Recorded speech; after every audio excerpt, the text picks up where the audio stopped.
Good evening. I'm Selwyn Collins, your host of CWS.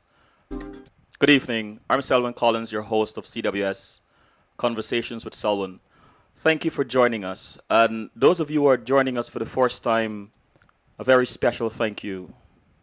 CWS is about having conversations with people about their journeys and how are they using their gifts and talents to help others. How are they making a positive contribution to humanity? Such, I am always looking for people who are doing things extraordinarily well or doing extraordinary things. And I invite them each week to have a conversation because I believe that each of us has a story to tell. And it's by telling our stories and sharing our experiences, the good and the bad, that truly connects us as human beings. I also believe that when we share not only our successes, but our challenges, how often we get up when we fall, how we overcome or overcame some of our challenges, I think that all of us, especially our youth though, can be informed and be inspired to step beyond their limitations and beyond their challenges. And so I'm always encouraging people, especially my close friends, to stick with their ideas, to be determined, to be persistent. Sometimes your ideas in the embryonic stage seem silly, seems foolish, and sometimes the people who mock you or try to discourage you are the ones closest to you. But just imagine a world, especially the young ones among us, a world without Facebook, without social media.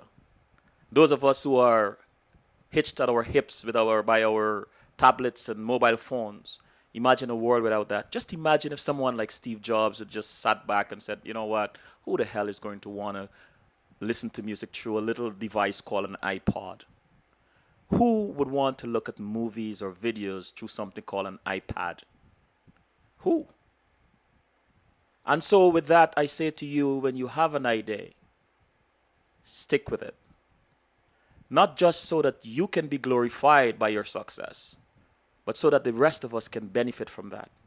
Because I think that each of our success is a beacon of light that illuminates. It shines on the rest of us. It reminds us that we too can. Today, and don't be scared to step beyond the norm. Don't be scared to be what others might consider abnormal. Normality very seldom creates remarkable things. Normality very seldom creates change or new things. It is those of us who are willing to step beyond the norm, to face the ridicule, the persecution, the chastisement, the mockeries. Among us are the ones who are able to transform humanity in some positive way. Just before the show started, I'll tell you how we are all connected in some way. My sister sent me an email, and in it, there is a quote. I don't know whose quote it is, if it's hers or where it came from, but it says, embrace what makes you unique, even if it makes others uncomfortable. So, wow, imagine that. Embrace what makes you unique. You see, we are all unique in some way. No two of us is alike. Even twins are different. And it is your uniqueness. It is when you capitalize on your uniqueness to discover your purpose and fulfill your purpose that you make the greatest contribution to humanity. Tonight, my guest, Mark Dalgety, a very successful businessman, is one such man. But I'm not going to spoil the surprise. I'll wait until the conversation so that we, by the end of the conversation, we can have our own perspective on who this gentleman is and why he's successful. Why did he stand up to the various challenges? Why was he persistent and determined? So I'll take a break.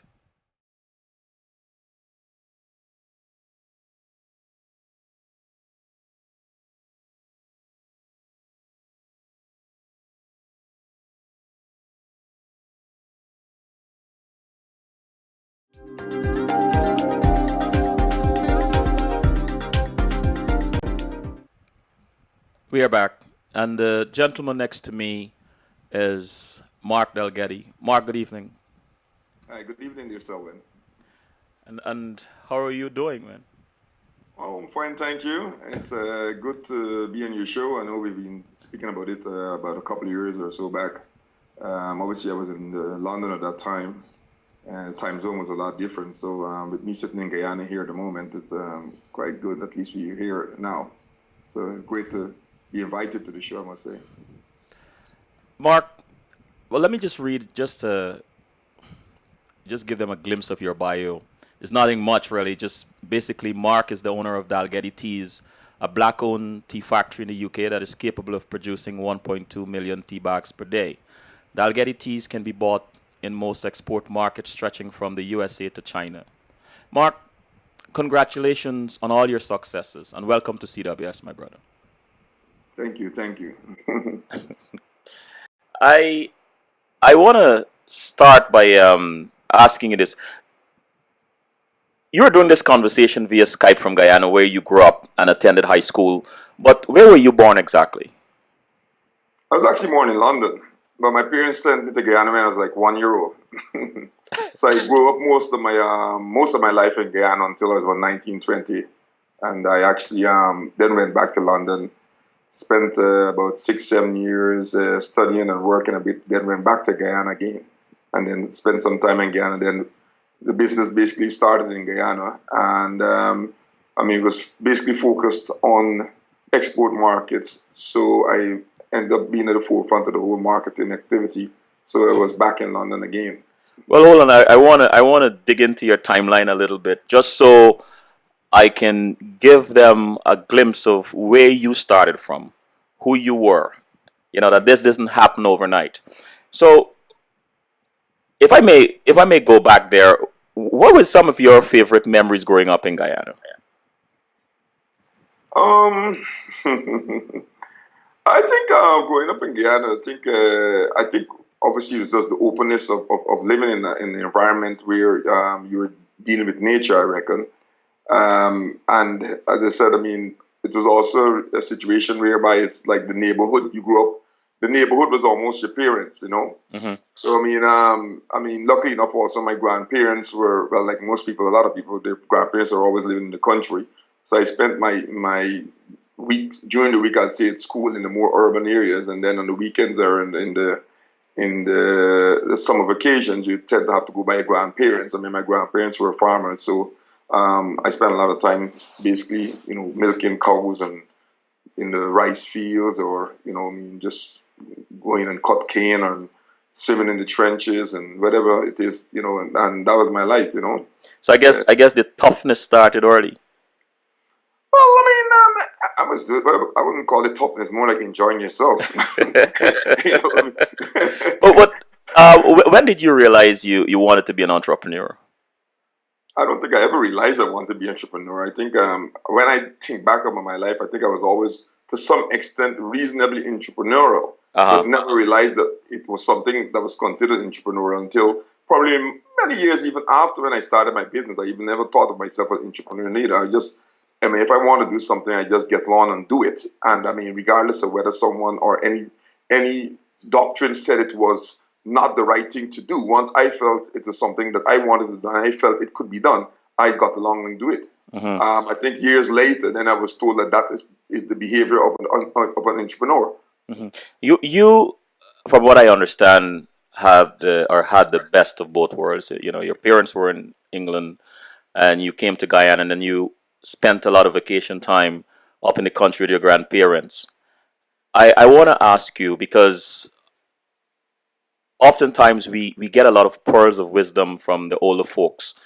Do you remember any words of wisdom from your grandparents that still resonate with you today, and then from your parents that still resonate with you today?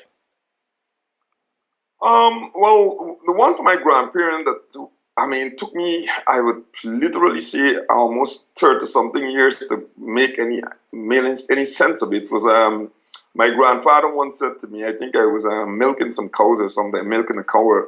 I was pretty clumsy at it anyhow because my cousins were, they were more the pros in terms of milking cows and doing a lot of the activities. But I kind of got away with it because I was considered a tomboy anyhow. Uh, I pretty much kicked over and gotten kicked over a lot of pans of pails of milk or something like that with my clumsiness. My grandfather had said something to me that never mind, something to do with crisis is a dangerous opportunity. Sooner or later, you learn how to do it the right way. It basically is like, okay, you might fail now, but I mean, once you practice, you get it right or something like that. I don't know. I kind of thought it was a very unusual statement. I mean, the crisis is a opportunity. I mean, how does something like two opposites like that end up in one sentence? Right. And I think every few years, well, probably 5, 10 years, sometimes it just pops in my head, and I kind of like, just, what the hell he could have meant by that? Until I think when I went through my biggest crisis, then I realized what he actually meant, and I started looking back at various fleets and failures and success I'd gone through, and realized that probably it is a terminology that could be used. Right. Can you give us a glimpse into the 9-year-old Mark, the 15-year-old, and then Mark today? Well, the 9 euro mark was pretty. I mean, let's start with nine. I mean, I think I was a pretty disgusting guy. I mean, at school, I wasn't considered a goody two shoes boy. Hmm. I was definitely in the more reckless group, getting detentions, being caned. Um, Definitely not a goody two shoes. Hmm. I think at the same time, I mean, my parents also pushed me in terms of academics because, I mean, I come from a pretty academic family. I mean, my dad is an industrial chemist and my mom was studied sociology. Hmm. So, but then at the same time, I had family members who were not necessarily on the other end. I mean, but my direct parents were very studious. But I had cousins who weren't that studious, so I kind of like dwindled between the two. You know, so at nine, I mean, as much as I had to do my work, but then I think my parents were reasonably left me to do a lot of things on my own. So once I could produce the right schoolwork, and I think once I realized that if I once I produced and did the right schoolwork, I could pretty much get away and leave the yard and end up. I mean, like we were living in Princess Street, and I would probably have friends to the back of South in Camberville, Kitty, and miles away, I would end up straying, because once I actually produced the right marks in my schoolwork, I mean, nobody looked at too much what I was doing, and that was when I was nine, and I mean, I pretty much got away with doing that all the way through. I mean, at 15, I think at different points in time, obviously, I played more than I worked. Uh-huh. So what tended to happen is that I mean, I know even going to school at Queen's College, I've been in 1 year at the last five in out of say 35 kids at the bottom five and at the top five in 1 year. But that is the difference I'm talking about. Hmm. Hmm. And then who is Mark today? Mark today is still somebody that works hard and plays hard. I like that. You You know, know, he- s- when someone mentions the name Mark Dalgety, and many of us think teas. When, where, and how did this brewing begin, and what did you do for a living before venturing into this arena? well, I'll probably start with what I did before. I ironically I never really worked much with people. I when I did finish my A levels at Queen's College, I worked 1 year in the government analyst department in Guyana. Obviously, I was more science prone. Hmm. When I got into the UK, when I was about 20, it was just after the coal miners' strike, so the norm was actually being unemployed. I mean, if you actually had a job, it was pretty surprising. I ended up doing a self-employed job. I ventured into a self-employed job called dispatch riding, which is simply delivering mails. But it actually made a lot of money because when I did the maths, I realized that, I mean, all it involved is understanding the road network in the UK and delivering mails as fast as possible. Hmm. So I plunged myself deeply into that because I had to wait 3 years to get my grant to start. Pretty made a fair amount of money doing that after arriving from Guyana, not even knowing the map. I actually literally began to study the road maps in London just to deliver mails. I would be out there on Saturday. You would have thought this is the degree I was doing. But I mean, I mean, the result was obviously you could make a lot of money. So like when I just arrived from Guyana, I could remember my first week, or probably the first week as a dispatch ride. I literally made probably 11 or 12 pounds after riding a motorcycle for the whole week.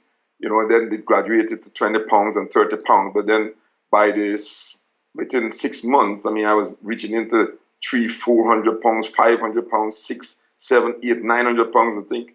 By the 18th month, I think by the 12th month, I was actually even driving a BMW, and by the 18th month, I bought a property, Wow. And that's from just delivering meals. But I think that was like my first stint in the UK. Then I went off and I studied. Then when I finished studying, I did chemical engineer, which is really manufacturing processes and so forth. And I worked 1 year with an American company called Cargill as a trainee plant manager. And then I left after that, and because my dad who was also doing a business in Guyana, was having some issues, and I thought, well, I think I want to think about doing business, and if he's having problems, I might as well not wait until everything collapses. Let me just head down to Guyana and see if I could help him. Mm-hmm. So, whilst in Guyana, that is when I then, because I found myself in a situation, I actually had a mortgage in London, but I was living in Guyana. So although I was earning decent money in Guyana, even whilst working, my dad, he actually couldn't pay me. So eventually I actually said to him that, I just going to want to work on commission only, because I started getting involved with sales and so forth. Mm-hmm. In that way, then I could control and make sure I get paid, because, there's no sense him telling me I'm going to have this big salary and then come Friday, he actually can't pay me. Mm-hmm. But the challenge there was the fact that as much as I was making enough money to live in a decent way in Guyana, I had a mortgage in the UK, which required a lot more money than just a good living wage in Guyana. And during my trip, I began looking at potential commodities that I could potentially sell in foreign, in markets that I could earn pounds or US dollars. And the bottom line is that really how I actually started in this business is because I became flat broke based on having this mortgage in the UK. And somewhere along the line, I met a Chinese grocery guy who was of Guyanese origin, funny enough, and he asked me if I could get some Cersei bush, which he then explained to me was actually Corilla bush. And he said if I could get him into little 1 ounce packets, he'd be quite happy to buy it, and then he used the word, I said how much he need. He said how much, whatever amount I could get, he'll buy from me. And I thought, wow, that's a bit of an open statement. Yeah. But I took a jump at it. Took my little money I had on my Visa card, was about, I think was £1,000 available at that time. Came down to Guyana, went into Nimes with my grandparents from Nimes back down. I got some of the other kids from there to collect for me, paid them for it, and collected about £1,000 of Corilla bush. Took it back to my parents' home. Luckily enough, they were actually not in the country, and sat down and cut it into 16,000 1 ounce packets, and took it back up to the UK and sold it for 50 pence each, and earned about £8,000 over 3 months, on that venture.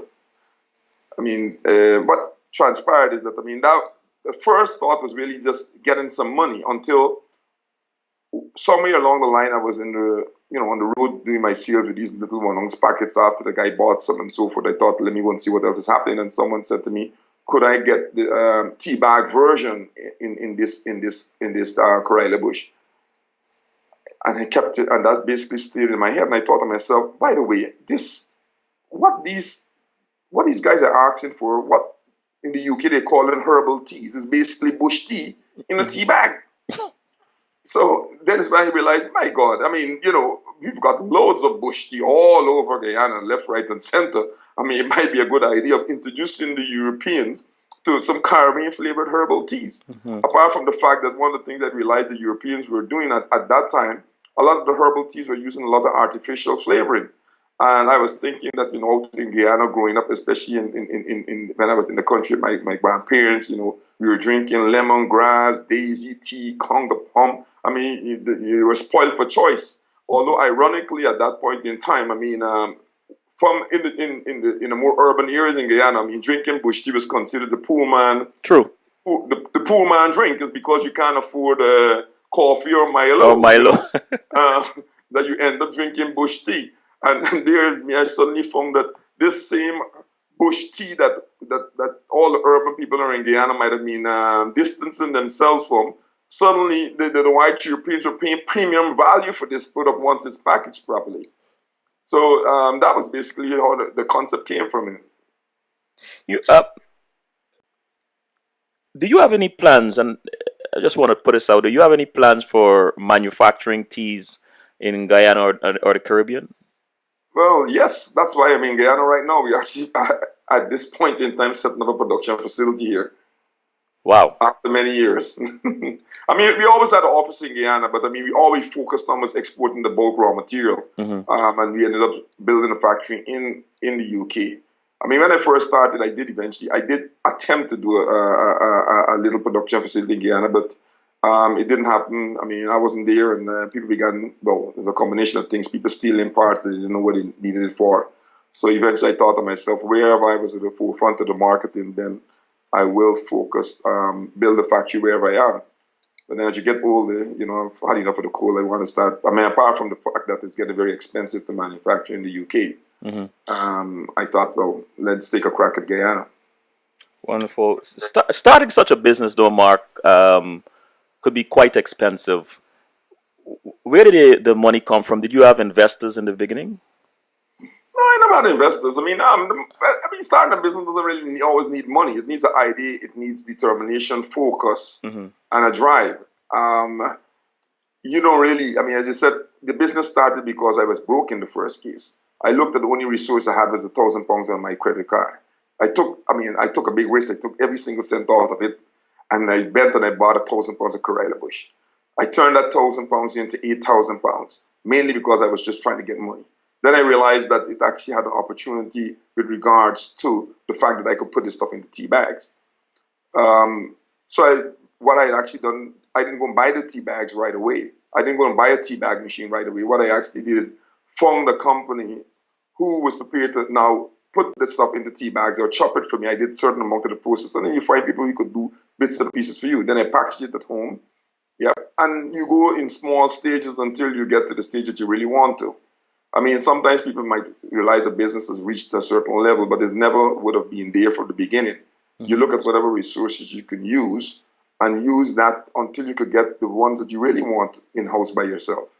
Talking about resources and so on, what are some common types of problems or challenges you faced, and how might you have overcome them I mean, you're always having. I in mean, the beginning? In the beginning. in the beginning, Hmm. the first thing could be simply just getting the amount of raw materials you want. I mean, I could remember one of the first challenge I had is that after I'd managed to realize that there was this opportunity with selling this Cerise or Corella Bush into tea bags, I then embarked on the fact that, okay, I'm going to get more of this Corella Bush, but I was in the UK. So I arranged with certain people in Guyana to say, I said, I needed to get a ton, which was now 1,000 kilos, 2,000 pounds of Corella Bush. Yep. I sat in the UK. I made up a dummy box. I got a design for the box. I managed to find somebody who said they could teabag it for me. I started sending money to Guyana, saying that I needed 2,000 pounds of Corella Bush. Now, the guys I began to speak to, they thought, what could I be wanting with 2,000 pounds of Corella Bush? I mean, it's just unheard of. It's not a conventional commodity. So just the fact that the volume that I wanted, they couldn't conceptualize it. So the first challenge that happened is that I end up investing quite a sum of the 8,000 pounds I made into these cartoons, nicely printed cartoons. And when I said to them, start shipping, they only had like about 200 pounds Oh, because they were waiting for me to say that I made a mistake. So that became pretty much like the first challenge because you didn't invest all this money in packaging and then you didn't actually have any raw materials to put the packaging in. you know, So that is just even just a start. There's all kinds of different challenges that could put you out of business from the beginning. you know, You know. you mentioned that, right? How sometimes the supply Mm. is not there. Do you have any plans of actually getting into farming, um, encouraging or paying farmers to farm specifically for you? How you plan Well, I to? mean, we don't like to get this direct contractual agreement. I mean, we in Guyana, for instance, and around the Caribbean, I mean, we got about 100 and something farmers that supply us with goods. Okay, We literally say to them, well, this is the consumption we're utilizing. This is the stuff that we'll have happy to buy from you. I see. Um, So that's how we work. instead of going into direct contractual arrangements. And Looking, I mean, because I mean, what you find is that I mean, then we have hundreds of farmers bringing in 200-300 kilos at a time or whatever. It also helps spread the risk. I mean, right. with us now beginning to look at Guyana seriously in terms of production, we also having our eyes on the back end after the whole production facility set up and potentially getting into the farming end. But that's the back end once the production facility is all up and running. Looking back, how much would you say you've grown since your first sale? That's a very interesting question. I don't know. 500,000, a million percent. It'd be something like that. I mean, you consider the first investment was £1,000, and where we are now is going to be 1,000,000% or something like that. You know. And last question before we take a quick break. What is it in your background that My prepared background. yes, that prepared you for this business, and how does your background influence your determination to succeed?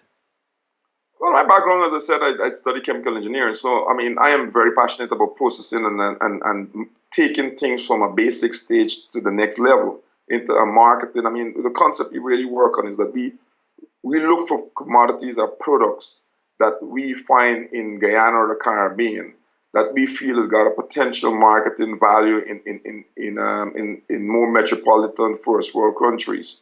And basically, what we do is try and repackage it, process it, and be able to feel confident in presenting it to those markets.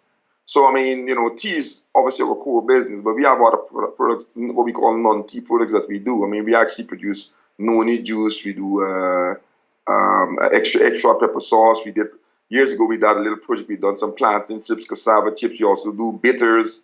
But we're forever looking, I mean, without getting lost from our core product, because our core product is still got a lot of things that we want to do with it. We are forever looking at other products that we feel could be converted into a marketable product for the European or North American or any market that are out of the Caribbean. Let's take a quick break.